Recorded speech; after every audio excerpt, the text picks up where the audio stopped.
ప్రియమైన సహోదరి సహోదరులారా, మీకు శుభవార్త.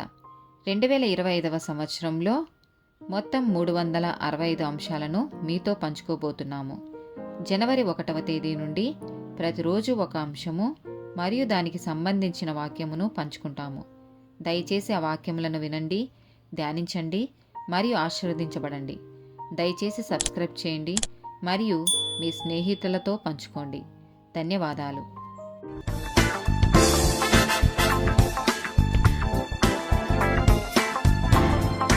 98th డే టాపిక్ సందేహం.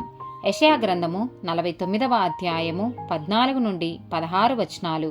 అయితే సియోను, యెహోవా నన్ను విడిచిపెట్టి ఉన్నాడు, ప్రభువు నన్ను మరచి ఉన్నాడని అనుకొనుచున్నది. స్త్రీ తన గర్భమున పుట్టిన బిడ్డను కరుణింపకుండా తన చంటిపిల్లను మరచునా? వారైనా మరచుదురుగాని నేను నిన్ను మరువను. చూడుము, నా అరచేతుల మీదనే నిన్ను చెక్కి ఉన్నాను. నీ ప్రాకారములు నిత్యము నా ఎదుటనున్నవి.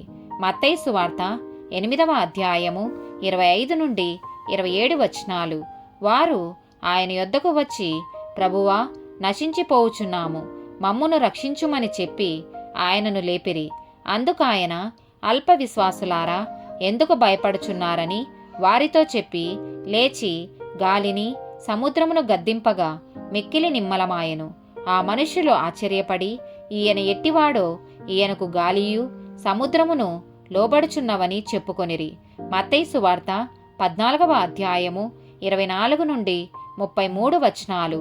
అప్పటికా దోనె దరికి దూరముగా నుండగా గాలి ఎదురైనందున అలల వలన కొట్టబడుచుండెను.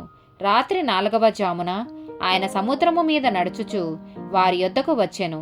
ఆయన సముద్రము మీద నడుచుట శిష్యులు చూచి తొందరపడి భూతమని చెప్పుకొని భయము చేత కేకలు వేసిరి.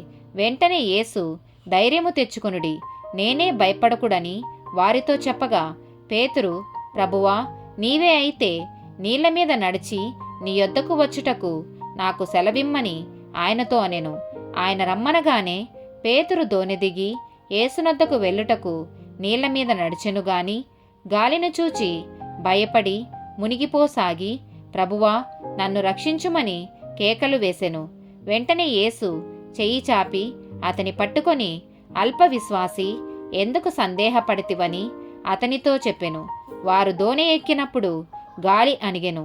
అంతటా దోణిలోనున్న వారు వచ్చి, నీవు నిజముగా దేవుని కుమారుడవని చెప్పి ఆయనకు మ్రొక్కిరి.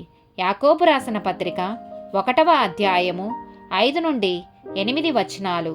మీలో ఎవనికైనను జ్ఞానము కొదువుగా ఉన్న ఎడల అతడు దేవుణ్ణి అడగవలెను, అప్పుడది అతనికి అనుగ్రహింపబడును. ఆయన ఎవరిని గద్దింపక అందరికిని ధారాళముగా దయచేయువాడు. అయితే అతడు ఏమాత్రమును సందేహింపక విశ్వాసముతో అడగవలెను. సందేహించువాడు గాలిచేత రేపబడి ఎగిరిపడు సముద్ర తరంగమును పోలియుండును.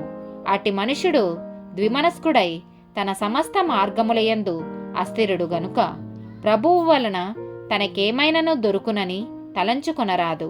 ఆమెన్.